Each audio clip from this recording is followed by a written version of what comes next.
యాదగిరిగుట్టలో ఓ BJP అభ్యర్థి ఏడుపు social మీడియాలో ఇటీవల వైరల్ అయింది. పోయినసారి ఓడిపోయిన ఈసారైనా గెలిపించండి ఆ అభ్యర్థి ఏడవడం మనందరం చూసాం. సోషల్ మీడియాలో బాగా వైరల్ అయింది రాజమణి. ఆమె ఈ ఎన్నికల్లో ఓడిపోయింది. కేవలం 10 ఓట్లు మాత్రమే వచ్చాయి. రాజమణి ఇంట్లోనే 4 ఓట్లు ఉన్నాయి. బయట నుంచి పడ్డ ఓట్లు కేవలం 6 మాత్రమే. తనను గెలిపించాలని ఏడుస్తూ ఓటర్లకు విజ్ఞప్తి చేసింది. రాజమణి ఏడవడంపై సోషల్ మీడియాలో సెటైర్లు పేలాయి. చివరకు ఆమె గెలిచిందా ఓడిందా అనే దానిపై నెటిజన్లు ఆరా తీస్తే యాదగిరిగుట్ట 9వ వార్డులో రాజమణి ఓడిపోయింది. రాజమణిపై కాంగ్రెస్ అభ్యర్థి ధనలక్ష్మి గెలిచారు. ధనలక్ష్మికి 538 ఓట్లు, బీఆర్ఎస్ అభ్యర్థి మమతకు 522 ఓట్లు వచ్చాయి. రాజమణికి కేవలం 10 ఓట్లు మాత్రమే వచ్చాయి. ఇక ఆమె సోషల్ మీడియాలో ఆమె చేసిన వీడియో, పెట్టిన రీల్ వైరల్ అయింది. పోయినసారి ఓడిపోయాను, ఈసారి నన్ను గెలిపించండి అంటూ చిన్నపిల్ల మాదిరిగా ఆమె ఏడ్చిన ఏడుపు ఒక రకంగా సెటైర్లు పూరించింది. ఎన్నికల ముందు ఆమె ఏ రకమైనటువంటి వీడియోతో ప్రచారం చేసిందో ఒక్కసారి మనం చూద్దాం.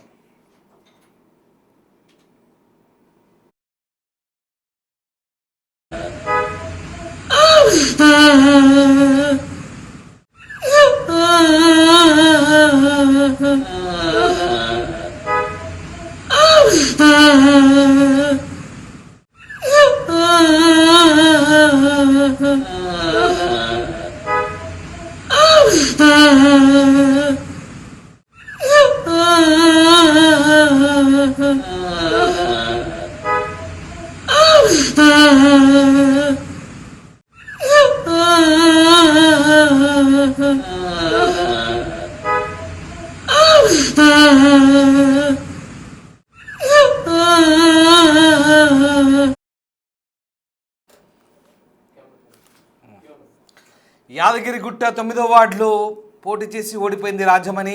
రాజమణిపై కాంగ్రెస్ అభ్యర్థి ధనలక్ష్మి గెలిచారు. ఆమెకు 538 ఓట్లు వస్తే బీఆర్ఎస్ అభ్యర్థి మమతకు 522 ఓట్లు వచ్చాయి.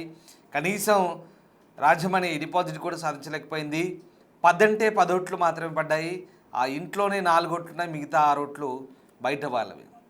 గతంలో ఓడిపోయిన ఈసారి గెలిపించండి అంటూ ఆమె ఏడ్చిన ఏడుపు సోషల్ మీడియాలో వైరల్ అయింది. చాలామంది సెటైర్లు వేశారు.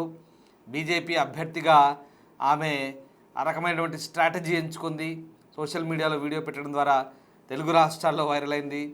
ఇప్పుడు ఆ రాజమణి మరి ఓడిపోయిందా గెలిచిందా, ఆమె ఏడుపును అందరూ సానుభూతి చూపించారా, ఆమె ఏడుపుకు కరిగిపోయారా అంటూ ఆరా తీసిన నిజాలకి ఒక షాకింగ్ న్యూస్ ఇది. కేవలం 10 ఓట్లు మాత్రమే వచ్చాయి. అవి కూడా ఇంట్లో 4 ఓట్లు, బయటవి 6 ఓట్లు అని చెప్తున్నారు. మరి రాజమణి గెలుపోవటంలో గురించి ఆరా తీస్తున్న వాళ్ళకి ఈ వార్త మీకోసమే. ఎందుకంటే ఆమె 9వ వార్డులో ఓడిపోయింది. రాజమణికి అక్కడి ఓటర్లు షాక్ ఇచ్చారు. మా ప్రతినిధి రమేష్ జైన్ అవుతున్నారు. రమేష్, ఈ 9వ వార్డులో పోటీ చేసినటువంటి రాజమణి తనను గెలిపించమంటూ పెట్టుకున్న ఏడుపు, ఆమె ఏడ్చిన ఏడుపు సోషల్ మీడియాలో అయితే బాగా వైరల్ అయింది. రకరకాల సెటైర్లు వేశారు, కానీ ఓటర్లు మాత్రం కరగలేదా?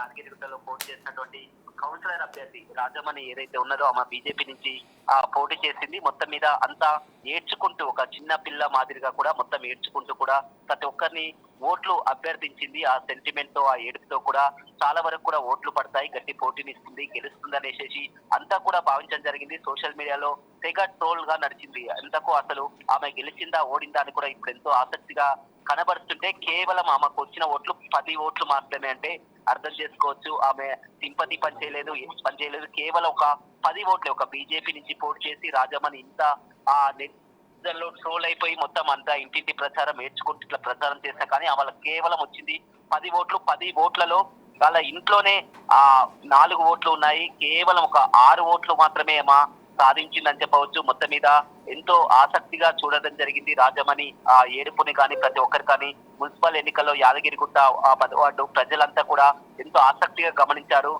సోషల్ మీడియాలో కూడా ఈ తెగ వైరల్ అయింది. మొత్తం మీద రాజమణిని ఆరా తీస్తే చివరికి ఆమెకి వచ్చిన ఓట్లు మాత్రం కేవలం ఓట్లు, ఆ 10 ఓట్లతో కూడా ప్రతి ఒక్కరు నిబ్బరపోయినటువంటి పరిస్థితి కనిపిస్తుంది. కుటుంబంలోనే 4 ఓట్లు ఉన్నాయి, కేవలం ఒక 6 ఓట్లు మాత్రమే సాధించుకుంది. ఏదేమైనప్పటికీ కూడా మున్సిపల్ ఎన్నికల్లో ఇలాంటి ఫలితాలు చాలా చోట్ల కూడా ఎన్నో అంటే రమేష్ ఇక్కడ ఆ ఏడుపే ఆమెకు ఒక రకంగా అంటే ఆ ఏడవడం ద్వారా చాలా సిల్లీ పాయింట్ ఆఫ్ వ్యూలో చూశారు.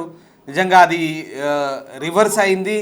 ఒక అభ్యర్థి ప్రచారంలో ఓట్లను అభ్యర్థించే తీరు ఇది కాదు అనే రకరకాల సెటర్లు అయితే వచ్చాయి. ఇప్పుడు అదే ఆమెకు మైనస్ అయిందా? వాస్తవానికి గతంలో పోటీ చేసి ఓడిపోయినట్టు ఆమె చేసిన అప్పీల్ కూడా ఎక్కడ ఎవరు పట్టించుకున్నట్టుగా అనిపిస్తోంది. ఖచ్చితంగా ఈ సోషల్ మీడియాలో ఈ విధంగా ట్రోల్ చేయడము, ఈ విధంగా మొత్తం కూడా ఏడ్చడము, ఉండడము ఇలాంటి వారిని కాదు, ఆ ప్రజలంతా కూడా ఎవరైతే ఆ గెలిచే అభ్యర్థి ఉంటారో వారంతా కూడా ఏ విధంగా సీరియస్ గా పనిచేస్తున్నారా, వారిని గెలిపిస్తే ఏం జరుగుతుంది, మనకు పనిచేస్తారని కూడా ఆ గతంలో కంటే చాలా వరకు ప్రజల్లో కూడా మార్పు వచ్చింది. ఆ మార్పులోని భాగం ఇక్కడ కనిపిస్తుంది. అక్కడ గెలిచినటువంటి కాంగ్రెస్ అభ్యర్థి మమతకు 522 ధనలక్ష్మికి, అక్కడ గెలిచినటువంటి కాంగ్రెస్ అభ్యర్థికి ధనలక్ష్మికి 538 ఓట్లు రావడం జరిగింది. అదేవిధంగా బీఆర్ఎస్ నుంచి పోటీ చేసినటువంటి మమతకు 522 ఓట్లు రావడం జరిగింది. కానీ ఇమంతా కూడా కన్నీళ్లు పెట్టుకొని ఏడ్చి ఇల్లు తిరిగి కూడా మొత్తం సోషల్ మీడియాలో బాగా వైరల్ అయిన రాజమణి బీజేపీ మీద కేవలం ఆమె సాధించిన ఓట్లు ఏంటంటే 10 ఓట్లు మాత్రమే. అంతా కూడా ప్రతి ఒక్కరు నిబ్బరపోతున్నారు. ఆమె ఏడ్చిన తీరు ఎంతో సింపతి కలిసి వస్తుంది అనుకున్నారు, కానీ ఆమె కేవలం ఒక 10 ఓట్లే వచ్చాయని చెప్పుకోవచ్చు. Right, yes, thank you Ramesh. So Nalgonda, ఉమ్మడి నల్గొండ జిల్లా అంటే ఇప్పుడు యాదాద్రి భువనగిరి జిల్లాలోని యాదగిరిగుట్ట మున్సిపాలిటీలోని 9వ వార్డులో ఈ రాజమణి పోటీ చేశారు. ఆమె ఎన్నికల ముందు ఓట్లను అప్పీల్ చేస్తూ ఓటర్లకు చేసిన అప్పీల్ అది ఏడుస్తూ పోయినసారి ఓడిపోయాను, నన్ను ఈసారి గెలిపించినట్టు ఆమె శోకం పెట్టుకుంది. ఒక రకంగా ఆమె ఏడుస్తూ చేసిన రీల్ ఏదైతే ఉందో అది సెటైరికల్గా మారింది. పూర్తిగా ఆమెపై సెటైర్లు, అదే ఆమెకు మైనస్గా మారింది. ఒక అభ్యర్థి ఎంత మెచ్యూర్గా ఓట్లను అభ్యర్థించాలి లేదా ఓట్ల గురించి అప్పీల్ చేయాలనేది ఇక్కడ పాయింట్ ఆఫ్ వ్యూ. జనాలు ఇట్లాంటి అంశాలను చాలా తేలిగ్గా కొట్టిపారేస్తారనడానికి ఇది నిదర్శనం. ఎందుకంటే ఎక్కడా ఏ సింపతి పనిచేయలేదు. పైగా ఆమె ఒక రకంగా నటించింది అన్నట్టుగా చాలామంది కామెంట్ చేశారు, సెటైర్లు వేశారు. అసలు ఓట్లను అభ్యర్థించే తీరు ఇది కాదంటూ కూడా చాలామంది సోషల్ మీడియా వేదికగా నవ్వుకున్నారు, జోకులు వేశారు, ట్రోల్ చేశారు. చివరికి నిజంగా అసలు ఆమె ఏం గ్రౌండ్ వర్క్ చేసిందో ఏం చేయలేదో తెలియదు, కానీ మరి సోషల్ మీడియాను నమ్ముకుందా ఇలాంటి వీడియోలు నమ్ముకుందో తెలియదు, కానీ ఆఖరికి ఆమె ఓటం పాలైంది. అది కూడా దారుణంగా 10 ఓట్లు మాత్రమే. ఇంట్లో 4 ఉన్నాయంట, బయట 6. సో ఇప్పటికైనా అర్థం చేసుకోవాలి అభ్యర్థులు.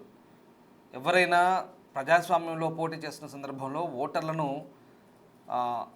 అంటే ఏదో ఒక ఎమోషనల్ బ్లాక్మెయిల్ ద్వారా లేదా మేము ఇదైతామో అదైతే మమ్మల్ని గెలిపించకుంటే ఏదో చేస్తాం, ఇలాంటి కుదరదు. ఎప్పుడైనా పోటీ చేసే అభ్యర్థులు ఏ పార్టీ అయినా సరే, స్వతంత్రంగా పోటీ చేసినా సరే, అభ్యర్థులు అనేవాళ్ళు ఓటర్ల మన్ననలు పొందాలి,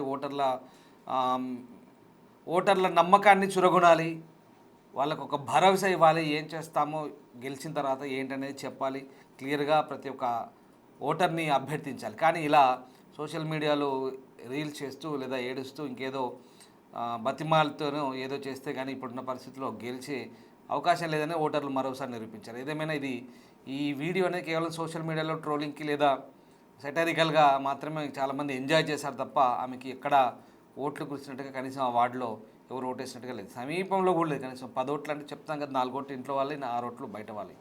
ఇంకా అది ఎలా పడ్డాయో ఏమైందో ఆమె ఆలోచించుకోవాలి. ఎప్పటికైనా ఒక జాతీయ పార్టీ నుంచి బీఫామ్ పైన పోటీ చేసిన అభ్యర్థి ఇలా బిహేవ్ చేస్తుందని కూడా చాలామంది సెటైర్లు వేశారు. సో అది ఎప్పుడైనా అంటే ఎవరైనా గుర్తుపెట్టుకోవాల్సింది ఏంటంటే, ఒక ఎన్నికల్లో పోటీ చేసినప్పుడు స్వతంత్ర అభ్యర్థిగానైనా పార్టీ నుంచైనా ఓటర్ల మన్ననలు పొందేందుకు అవసరమైనటువంటి స్ట్రాటజీ ఉండాలి తప్ప